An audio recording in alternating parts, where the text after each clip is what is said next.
আমি মিম।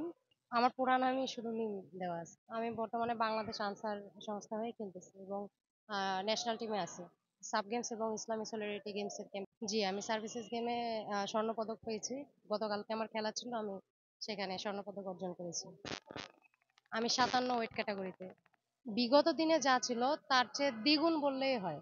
কারণ তাকে দেখার পর তার মতো জায়গায় বা তার চেয়ে উপরে যাওয়ার মানে তার যে আমাদেরকে পেছন থেকে হাত যে থাকে, উনি আমাকে সেভাবে পেছন থেকে ওই হাতটা ধরে রাখছে যে আমি তোদের সাথে আছি, তোরা আগা, তোদের যা মানে বিগত দিনগুলোতে কেউ কখনো এভাবে বলেনি যে তোদের কি লাগবে তুই বল, কিন্তু আমাকে দেশের জন্য কিছু করে দিতে হবে। জি, ভিনেশ ফোগাট, ইন্ডিয়ান রেসলার। ও অলিম্পিকে অনেক ভালো করছে।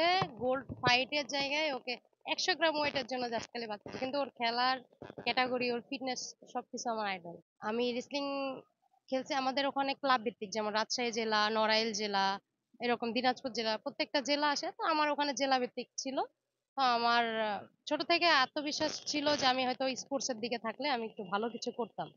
তো সেই জায়গা থেকে স্কুল পর্যায়ে যখন আমার সহপাঠীদেরকে দেখতাম ওরা কারাতে করতো, কেউ জুডো করতো, কেউ ক্রিকেট করতো, তো তাদের থেকে আমি তখন আগ্রহ জাগছে যে আমি এখানে আসবো।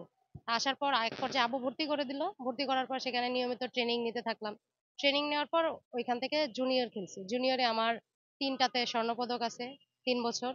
তো সেই জায়গা থেকে যখন ভালো করছি তখন আমাকে আনসারের যে কোচ আছে, এখন চিফ কোচ দুলাল ওস্তাদ, উনি আমাকে নিয়ে গেছে তার সংস্থাতে, নিয়ে গিয়ে সেখানে আমাকে প্র্যাকটিস করাইছে, করায় আনসারের মাধ্যমে এখন পর্যন্ত আনসারে আছে।